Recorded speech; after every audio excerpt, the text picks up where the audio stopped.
Hola, buenos días. Seguimos en la Feria Internacional del Libro de Bogotá, disfrutando de un domingo lleno de lectores que están colmando los pasillos, ávidos de reencontrarse después de la pandemia. Este año no hay control de aforo, no nos piden carnet de vacunación, así que hay muchísima más gente recorriendo la feria y hoy tenemos una invitada muy especial. Se trata de Pilar Vélez. Ella tiene una experiencia muy linda, no solo en su literatura, sino también como en un ejercicio de apoyo social y cultural en Miami, pues a todo el tema de la divulgación y el trabajo con literatura con autores hispanos. Así que vamos a conocer más de su trabajo, de su obra y bueno, a deleitarnos con el gusto de una obra que tenemos que llevar en el corazón, o que deberíamos llevar en el corazón. Pilar, bienvenida. No, muchas gracias a ti, es un placer estar aquí en Bogotá compartiendo con el público lector, porque para eso es lo que estamos. Yo estoy más feliz que un niño en una tienda de dulces. Qué maravilla. Bueno, Pilar, cuéntanos de manera muy breve, pero también muy sentida, como sé que seguramente lo puedes hacer, digamos que en pocas palabras, ¿de qué se trata la obra que estás presentando en esta feria? Bueno, Viaje en el Expreso del Sol es una historia real, basada en hechos reales, la historia de mi vida y de 3 generaciones de mi familia. Somos una familia que sufrió el desplazamiento en la década de los 50 y yo, como tercera generación, me doy a la tarea de emprender ese viaje hacia el pasado para reconocer mi propia identidad, para reconocerme en esa historia. Una de las mayores bondades de haber escrito una novela autobiográfica, unas memorias, una novela testimonial, como también se le ha clasificado a este libro, es que me permitió reconocer el desplazamiento en mi vida, reconocerlo. Y no es quererse poner el título de ser desplazado, de víctima. Ajá, de víctima, sí. No, es reconocer la historia del país, pero reconocer tu propia historia, lo que ha hecho tu familia para salir adelante y lo que te toca a ti hacer. Claro. Entonces, ha sido una catarsis y es una novela con la que muchas personas se identifican. Claro. ¿En qué momento decidiste que querías contar esa historia de tu vida? Porque no siempre es fácil, a veces hay como que uno dice quiero hacerlo, pero no sé qué tanto de mí voy a poner ahí, en el sentido de es la intimidad, es la vida personal, es remover de pronto ciertos dolores, ciertas cuestiones. ¿En qué momento dijiste, ok, esto ya quiero convertirlo en un libro y quiero contar mi historia, y no solamente la tuya, sino la de lo que cuentas de tu familia y de esas generaciones? Te contaré que El Expreso del Sol es el nombre original de esta novela. Ajá. Y yo escribí esta novela cuando tenía 11 años. ¡Ay, qué belleza! ¿Cómo sería el impacto de lo que yo estaba viviendo? Que a los 11 años, en los cuadernos que me habían comprado para empezar el año escolar, los gasté todos. Qué lindo. Los gasté todos escribiendo la novela, y cuando llegó la época, llegó septiembre, yo ya no tenía cuadernos. Todos y mi mamá, mi familia furiosos porque todos los cuadernos los gasté antes de... En otra tarea exactamente. diferente. Y desafortunadamente esos cuadernos no se conservaron. Y la novela, justo me doy a la tarea en el 2015, cuando pasa el huracán Vilma. La novela comienza con el huracán, está contada en estaciones, son 27 estaciones. Y ese día que pasa Vilma, yo vivo en Miami, Florida, pues la población del sur de la Florida estaba enfrentando una amenaza de muerte. Y ese mismo huracán sirve para expresar el huracán que llevaba por dentro el personaje principal de la novela, que allí se llama Corintia. Entonces yo digo, antes de que el huracán nos borre, que quede escrita, aunque sea la primera página. Una memoria, qué lindo. No, y esa primera página fueron 600, casi 700 páginas, y luego me tocó condensarlo a 300 páginas. Duré 10 años escribiendo la novela. ¿Cuál fue el momento más difícil en la escritura? O sea, ya tenías este ejercicio que hiciste cuando niña, lo retomas.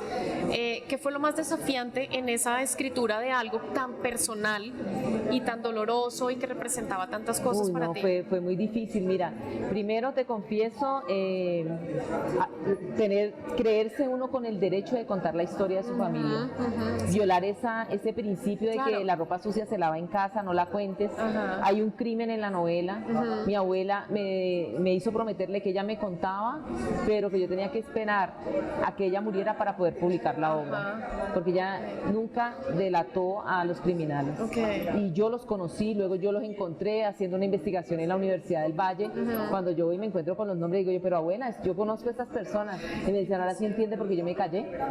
Entonces, ese fue un momento difícil.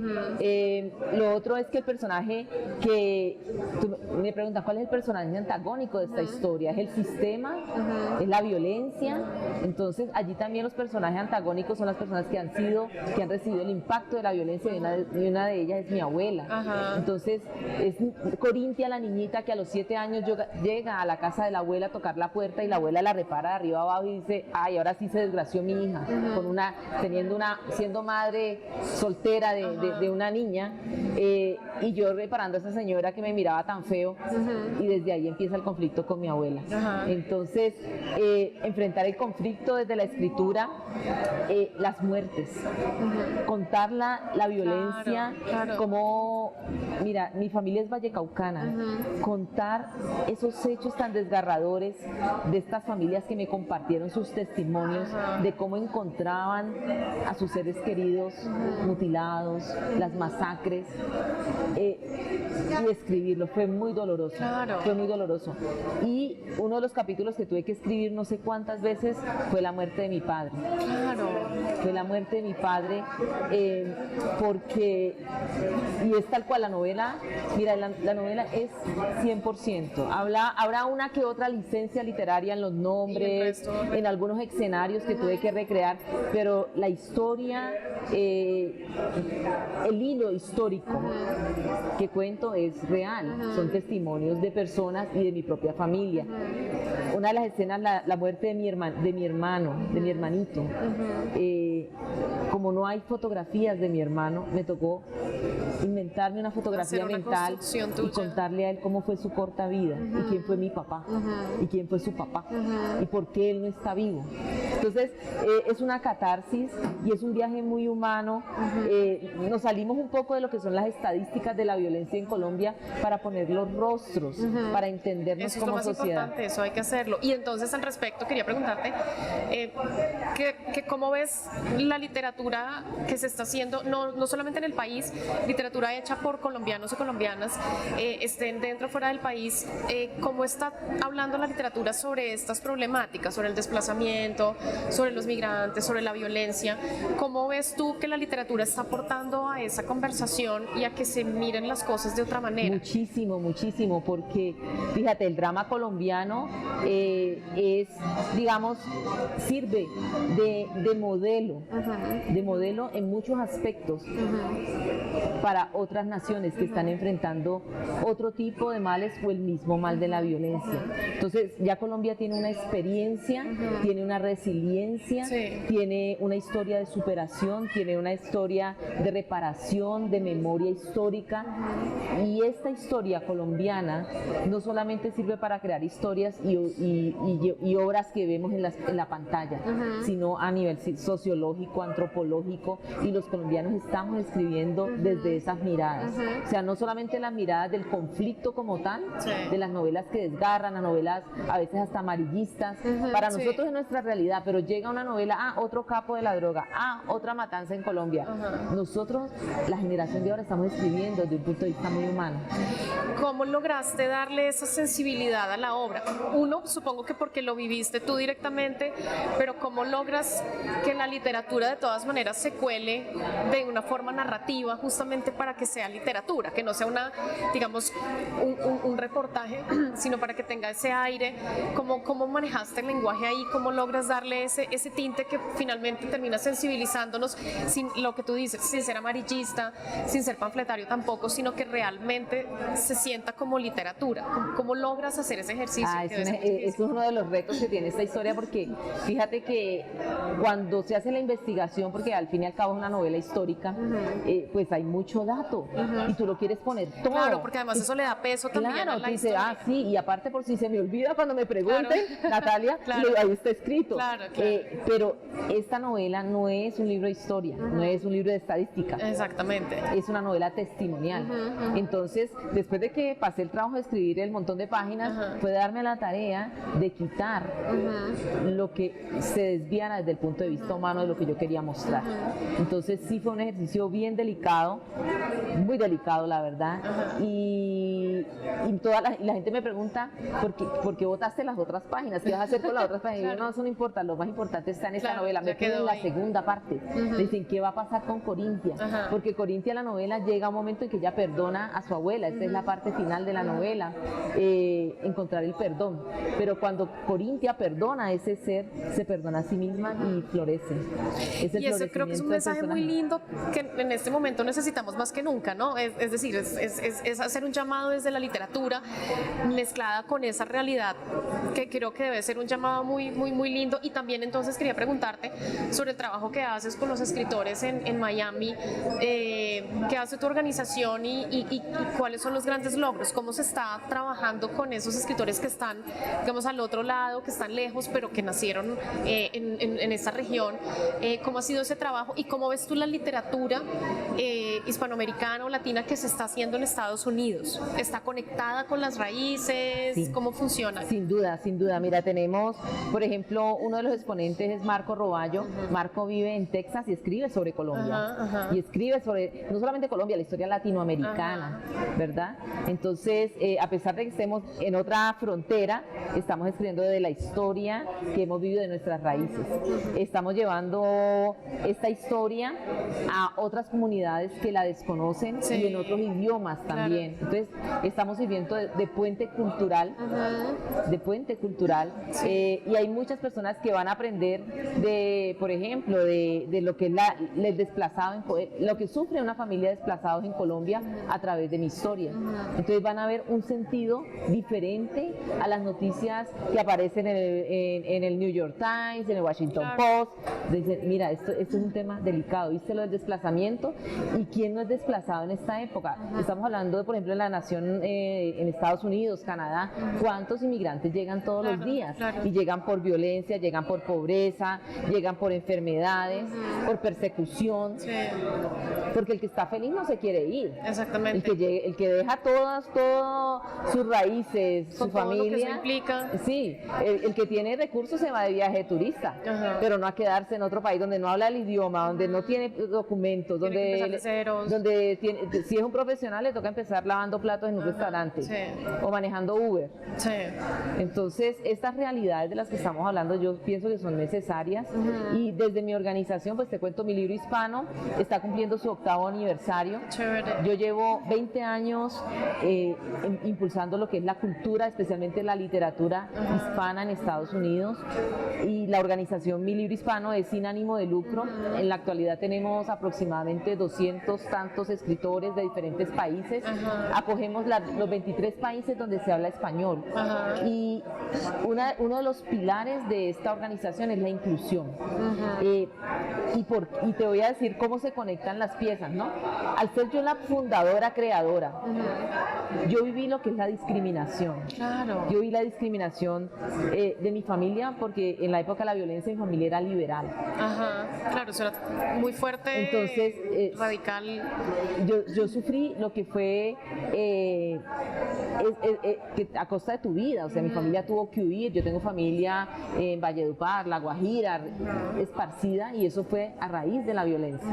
Entonces yo sé lo que es eso, yo sé lo que es criarse sin recursos, lo que es tener hambre, lo que es que te separen porque no eres de la clase social en la que... Sí, temas de clasismo. Entonces, cuando yo fundo una organización, obviamente mi experiencia personal se filtra en esa organización. Yo recibo a todo el mundo, al señor de 80, al albañil que llegó allá a limpiar baños, al que ganó el premio más alto, y los trato en igualdad de condiciones. Para mí todos somos importantes. A veces vamos a las ferias y dicen, pero es que mi obra, tú sabes, no, tú tienes los mismos minutos que tiene esta persona que también escribió su obra. Entonces ese principio de igualdad va acompañado de un principio de generosidad. O sea, cuando nosotros vamos a las ferias de libros, yo digo a los autores, no se quede sentado, usted va, interactúe con el público, venda el libro del compañero, sepa de qué escribe su compañero, no venga a decirse acá de ego, de que no, aquí todos somos iguales y lo que estamos haciendo es una función social, es una organización cultural sin ánimo de lucro. Y al principio levantó muchas escaramuzas por la idiosincrasia, porque yo sé que, pues tú vas a decirle a una persona que tiene un Pulitzer que venga y se pare a vender un libro, no, eso no. Pero entonces a esas personas yo les doy unas labores, le digo, entonces tú vas a hablar de tu obra, pero vas a permitir, si hay 5 personas, haz tu presentación, claro, no tienes 20, pero tienes 5. Cualquier lector no es valioso. Claro, entonces porque es una función de cultural. Entonces he ido trabajando, aprendiendo, porque no hay un manual. Sí, he eso es metido ensayo y error, ¿no? las patas, y digo, lo digo así, yo soy muy coloquial para conversar. Me habré equivocado miles de veces porque no hay un manual. Pero es la mejor manera, así es que se aprende. No hay un gran presupuesto, eso se ha hecho con el corazón. Y sin duda, mi experiencia de vida de Colombia, he tratado de hacer con ella lo mejor que he podido. Chévere. ¿Me entiendes? No ser, que no me miren por lo de dónde vengo, sino por lo que soy capaz de hacer y por lo que quiero hacer. Y ahora que viene, ya para cerrar, que viene en tu camino como escritora y también con la organización que presides, ¿cómo te ves a futuro? ¿Cuáles son las expectativas y el sendero que viene? Yo te voy a hablar de los sueños. Pilar sueña con fortalecer más a Mi Libro Hispano, que es la organización, consolidarla para que sea la organización número 1 de escritores hispanos en Estados Unidos. Ya sin duda es una de las más importantes, pero quiero consolidarlo, hacer muchas alianzas con otras organizaciones privadas y públicas también, para poder trabajar. Yo escribo también literatura infantil, soy maestra normalista de Cali, escribo para niños, hablo sobre el tema de la tradición, sobre la cultura y el desarrollo sostenible. Soy una pro del medio ambiente y tengo libros sobre desarrollo sostenible para la educación. Soy novelista, estoy escribiendo una novela sobre el medio ambiente. Qué chévere. Basada en hechos reales, pero en esta novela me tocó convertir la realidad en ficción, porque es que quiero ir para contarla. Claro. Quiero ir para contarla. Es como soñar en eso, ¿no? Como esa proyección de lo que uno quisiera que sueño con estar el año entrante aquí en lectores.co, en la Filbo, lanzando mi novela en honor a las personas que han dado su vida defendiendo los árboles, el agua, la vida. Y ese tema que es hoy más vigente que nunca, lo va a seguir siendo seguramente dentro de un año, durante mucho tiempo, y qué bueno que se estén dando estas conversaciones desde todos los lados. Así que esperaremos entonces con muchas ansias la novela. Muchísimas gracias, Pilar, por estar aquí con nosotros, y bueno, buen viento y buena mar. Y claro que sí, un abrazo para todos y vengan a la Filbo, si nos están viendo, vengan a la Filbo, que vale la pena. Bueno, muchísimas gracias.